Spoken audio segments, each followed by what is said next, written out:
읽은 본문으로 지혜롭고 순결하라라는 제목으로 하나님의 말씀을 나누겠습니다. 1절에 보면 다윗에게 있어서 굉장히 좋지 않은 상황이 발생합니다. 그것은 블레셋 사람들과 이스라엘 사람들이 이제 싸우려 한다는 것이에요. 다윗은 이스라엘 사람입니다. 블레셋의 망명하에 살고 있는 것이죠. 근데 블레셋에 망명하고 살고 있는 동안에 아기스로 말미암아 은혜를 입었습니다. 그래서 블레셋 사람과 지금 이스라엘 사람이 싸운다는 것은 다윗에게 있어서 내가 어떻게 해야 되나라는 생각이 들 그런 상황인 것입니다. 이러지도 못하고 저러지도 못하는 그런 상황들이 있습니다. 저는 이러지도 못하고 저러지도 못하는 걸 처음 경험한 것이 군대였어요. 군대 갔는데 군대 생활은 저에게선 아주 신비로운 생활들이었습니다. 왜냐하면 예수 믿는 사람들 주위에만 있다가 예수 안 믿는 사람들 천지 있는 곳으로 갔더니 제가 굉장히 이상한 사람처럼 여겨지는 거예요. 그래서 이등병 때는 정말 모든 것들이 다 이러지도 못하고 저러지도 못하는 상황들. 갔더니 술 먹는 문제, 이런 모든 문제들. 또 게다가 제가 있었던 것이 사단 사령부에 작전처에 있었기 때문에 온통 다 이제 간부들인 거예요. 그러면 저는 군대 본부대 안에 본부대의 회식뿐만 아니라 우리 이제 사령부는 이제 사단장이 있는 거 보시는데 거기 이제 각 처부의 장들은 중령급들입니다. 자, 그러면 그 중령 부인들, 사모님들과 또 그 보좌관은 이제 소령인데 그런 분들과 같이 회식을 해야 되는 상황들. 근데 사모님들이 함께 동행하세요. 자, 그런데 그 술을 누가 권하는지 아십니까? 그 사모님들이 달아주셔요. 예, 중령 사모님이 일병한테 술을 달아준다고요. 이게 수고했다고 하면서 그 술을 어떻게 해야 돼요? 먹어야 돼요, 말아야 돼요. 예, 거기 이제 같이 이제 그 밑에도 대위들도 다 있고 그러는데 그럼 대위들이 쳐다보고 있죠. 예, 너 어떻게 할 거야? 그런데 이제 거기서 끝까지 이제 안 마셔야 되는 어떤 그런 상황들. 그런 상황 속에서 그러면 내가 거기서 어떻게 생활을 해야 되는가? 그러니까 중요한 것은 거기서 제가 배운 게 있어요. 그때 제가 그 술을 안 먹기 위해서는 평소에 생활을 잘해야 된다. 이게 굉장히 중요한 영역이더라고요. 그리고 어떻게 내가 거기서 처신해가고 어떤 태도를 갖는 것이 굉장히 제 삶 가운데 날마다의 지혜가 필요한 상황이었던 것이에요. 지금 다윗도 마찬가지입니다. 이러지도 못하고 저러지도 못하는 생활 속에서 이 상황 속에서 내가 어떻게 되는가. 자, 첫 번째, 자 우리 4절 말씀 같이 한번 읽어보겠습니다. 4절이 너무 기니까요. 4절 전반 부분 한번 딱 읽어볼까요? 시작. 블레셋 사람의 방백들이 그에게 노한지라 블레셋 방백들이 그에게 이르되 이 사람을 돌려 보내어 왕이 그에게 정하신 그 처소로 가게 하소서. 여러분 우선 4절의 상황은요 다윗이 결정한 것이 아니에요. 다윗이 어떻게 할 수 없었어요. 근데 자기들끼리 결정해가지고 다윗이 이 전쟁에 참여하지 않게 됩니다. 여러분이 이러지도 못하고 저러지도 못하는 상황에서 첫 번째로 꼭 기억하실 것은 하나님의 전적인 도우심을 그 순간 구하시기를 바랍니다. 하나님 도와주세요. 저도 그 순간 군대에서 늘 기도해서 하나님 도와주세요. 이러지도 못하고 저러지도 못하고 전투진지 공장을 10월 달에 나갔는데 병장들이 막걸리를 마시라고 하는데 이러지도 못하고 저러지도 못하고 그런 상황 속에서 옆에 와서 또 욕을 해요. 내가 너 때문에 교회 안 다닌다는데 뭐 이런 얘기들을 계속 귀에다 대고 해요. 그러면 마음이 그냥 쉽진 않아요. 보통 어려운 게 아니에요. 그때마다 기도하셔야 돼요. 하나님 나를 도와주시옵소서. 이런 상황들이 여러분 이 세상에 나가면 정말 여러분들 많이 일어납니다. 저는 후방에 있지 않습니까? 여러분 전방에 오늘도 가실 거잖아요. 저는 여기 교회에 늘 있어서 누가 저에게 예수 믿는다고 뭐라고 안 하거든요. 여러분들은 어느 곳에 가시면 예수 믿는다는 이유만으로 힘들 수 있잖아요. 저는 그래서 함께 기도하겠습니다. 하나님께서 날마다 여러분들을 도우시기를 이렇게 전적으로. 그래서 전쟁에 참여할 뻔했는데 극적으로 어떻게 돼요? 참여하지 않게 돼요. 블레셋은 원래 다섯 부족의 연합국입니다. 그렇기 때문에 그 5명의 왕들이 굉장히 각자의 영향력이 있어요. 아기스가 그 중에 한 명인데 다른 방백들의 방해로 말미암아 다윗의 참전이 이제 무마되죠. 다윗 정말 자칫 잘못하면 자기의 백성을 사륙할 뻔했습니다. 아니면 반대로 그 전쟁에서 또 다윗이 마음을 다르게 먹고 블레셋을 공격했을 수도 있겠죠. 이런 상황 속에서 결국엔 하나님이 도와주셔서 하나님이 나를 위해서 다윗을 위해서 움직이시고 또 여러분을 위해서 움직이시면서 상황과 환경을 조성해 주십니다. 그런 상황들이 지속이 되어져 가고 있어요. 자, 그 순간 한 가지 또 다윗이 보였던 지혜가 있어요. 자, 우리 같이 6절 말씀 같이 한번 읽어보겠습니다. 6절입니다. 시작. 아기씨가 다윗을 불러 그에게 이르되 여호와께서 살아계심을 두고 맹세하노니 내가 정직하여 내게 온 날부터 오늘까지 내게 악이 있음을 보지 못하였으니 나와 함께 진중에 출입하는 것이 내 생각에는 좋으나 수령들이 너를 좋아하지 아니하니. 아기스가 다윗을 얼마나 신뢰하는지 이 6절 말씀 속에서 보이시죠.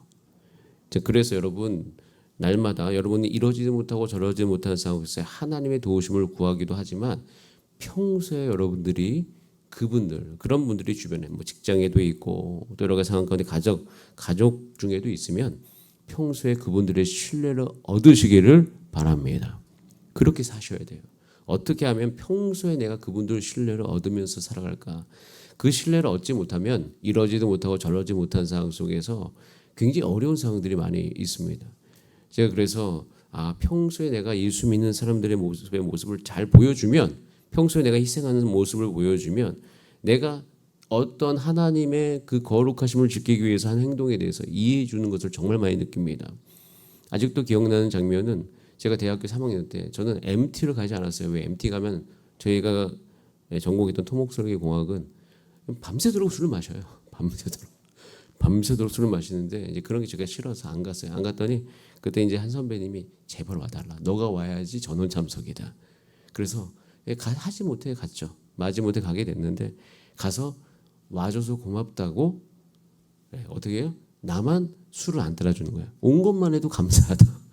그래서 저는 그때 그 술판을 잘 이렇게 관찰하면서 밤새도록 맨정신으로 음료수만 계속 마셨던 기억이 있습니다. 그런 가운데 아침에 일어나가지고 진짜 저는 아직도 그날 잊을 수가 없어요. 술 먹고 널브러진 것이 얼마나 지저분하고 정말 아직도 그날을 잊을 수가 없어요. 그 술 먹고 한 방에서 그 남자들이 다 자는데 지옥 같은 밤이었습니다. 그 냄새, 그러니까 맨정신은 잠을 잘 수 없는. 그래서 저는 어떻게 아침 일찍 일어나가지고 뭐 했을까요? 어제 밤새도 먹은 불판만 제가 혼자 다 닦아놨습니다. 다 닦아놓으니까 일어나가지고 칭찬해 주더라고요. 혼자 잘 닦았다고. 그러면서 그런 상황들을 경험하면서 제가 한 가지 배운 게 있어요. 예수 믿지 않는 분들에게 평소에 친절하게 대해라. 나를 이해하지 못하는 삶을 향하여서 평소에 내가 그분들에게 잘해야 된다. 그래야지 어떤 순간에 정말 내가 하나님의 믿는 모습을 드러낼 수 있다. 평소에 못한 사람들이 어느 순간에 하나님의 모습을 드러내면 우리는 세상은 당황할 수 있다라는 생각을 하게 되어지면서 됩니다. 그러면서 제가 생각난 한 가지 말씀이 있어요. 마태복음 10장 16절 말씀이에요. 예수님께서 이렇게 말씀하셨습니다. 보라, 내가 너희를 보냄의 양을 이리 가운데로 보냄과 같도다. 그러므로 너희는 뱀같이 지혜롭고 비둘기같이 순결하라고 말씀하고 계십니다. 마태복음 10장에 보면 예수님께서 제자들에게 권능을 주시며 열두물 파송합니다. 잃어버린 양으로 가라고 하시면서 그 잃어버린 양들을 향하여서 지혜롭고 순결하라라고 이 두 가지가 사실 함께 공존하니까 어렵지만 이것에 대해서 말씀하십니다. 그래서 제가 생각해봐요. 정말 이 세상의 모든 상황 속에서 내가 지혜롭기도 하고 순결할 수도 있으면 얼마나 좋을까? 정말 얼마나 탁월할까 하는 생각에 그 상태가 되도록 내가 그렇게 살도록 굉장히 사모했어요. 자, 근데 어떻게 그럼 내가 이것을 사모하면서 내 삶 가운데 어떻게 이룰까 하면서 마태복음 10장을 쭉 읽고 있으면요. 대답이 있어요. 아까 읽었던 말씀이 마태복음 10장 16절인데 얼마 가지 못해서 마태복음 10장 19절에 어떻게 해야 되지? 여기에 대한 대답이 거기에 확 나와 있어요. 제가 읽어드릴게요. 한번 들어보세요. 너희를 넘겨줄 때 어떻게 또는 무엇을 말할까 염려하지 말라.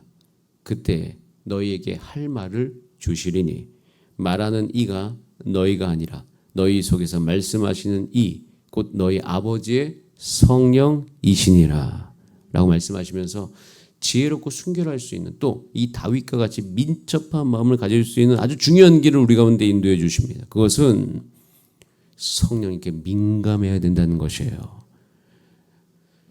내가 이 세상 속에서 내 마음이 민첩하고 세상 사람들보다 탁월하면서 그 모든 상황 속에서 내가 주님의 순결함을 잃지 않고 내가 살아갈 수 있는 방법은 성령님께 민감한 것이에요. 온전히 성령님만 의지해야 된다는 사실입니다. 그래서 여러분의 지금 현재 지금 여러분 연배까지 살아오시면 여러분의 가정도 그렇고요. 여러분의 직장도 그렇고 여러분이 있는 모든 곳은 아마 여러분들께서 베테랑이실 거예요. 뭐라고 이야기하지 않아도 그리고 여러분들은 이미 오늘 하루 내가 어떻게 행동해야 될지 여러분 몸에 완전히 다 장착이 되신 분이에요. 그래서 사실 우리가 이 세상 속에서 일을 할 때 성령님 의지하는 기도 안 할 때가 많아요. 여러분 그러나 지혜롭고 순결한 삶을 위해서는 여러분 남은 모든 생애 동안 어느 곳에 거하든지 그곳에 가셔서 오늘 함께 기도하시기를 바랍니다. 주님 내가 오늘 이 순간에 성령님께 민감하게 하여 주시옵소서. 성령님께 민감하게 하여 주시옵소서. 저는 이 기도를 언제 늘 하냐면 신방 갈 때 합니다. 신방 갈 때 때로는 제가 어느 날 경험해 내 육체적 상태와 이 신방의 결과와 굉장히 밀접하다는 것을 느낄 때가 있어요. 그러면 내 육체로 말미암아 이 신방 하나님께서 하시는 이 신방 사역이 어그러지면 안 되잖아요. 그래서 늘 그때 기도하는 거죠. 주님 나의 육체를 성령님께서 다스려 주시옵소서. 내 말, 내 생각 그리고 내 느끼는 이 감정조차도 온전히 성령님이 다스려 주셔야 돼요. 그래야지 그때 내가 온전히 성령님께 붙들릴 때에만 지혜롭고 순결한 삶의 모습이 나올 수 있는 것이에요. 그래서 여기서 이야기하는 것 중에 하나가 마태복음에 보면 성령님에 대해서 아버지의 성령이라고 이야기하고 있어요. 이렇게 표현하신 이유는요. 그 성령님이 여러분의 모든 필요를 잘 알고 계시다라는 뜻인 것이에요. 하나님께서 지금 다윗의 상을 너무 잘 알고 계시잖아요. 다윗이 다윗의 상을 판단한 것보다 하나님이 다윗의 상을 정말 잘 판단하고 계신 것을 느낄 수가 있어요. 그 하나님께서 오늘 여러분의 상황을 잘 알고 계십니다. 어떻게 살아야 될지를 성령님께서 아십니다. 필요로 하시고 공급하는 분이신 것을 여러분 기억하시길 바랍니다. 자, 그래서 오늘 전적으로 하나님의 도우심을 구하시길 바랍니다. 이 세상 속에서 살아갈 때 성령님 의지해서 이 세상 속에서 신뢰를 얻어가신 여러분 되시기를 바랍니다. 그때 우리의 삶을 통해서 하나님께서 다윗의 길을 가는 우리의 삶 가운데 하나님께서 은혜와 승리를 주실 줄 믿습니다. 그래서 오늘 저녁에 하나님께 감사하면서 잠이 드는 정말 행복한 하루 되시기를 바랍니다. 우리 다 함께 기도하시겠습니다. 이 시간 기도할 때 하나님 내가 이 세상을 살아가면서 뱀같이 지혜롭고 비둘기같이 순결할 수 있도록 주님 나에게 성령으로 충만하게 하여 주시고 매 순간순간마다 내가 성령님 나를 도와 주시옵소서 라고 기도하는 하루 되게 하여 주시옵소서. 우리 다 함께 주여 한번 부르신 다음에 합심으로 기도하시겠습니다. 주여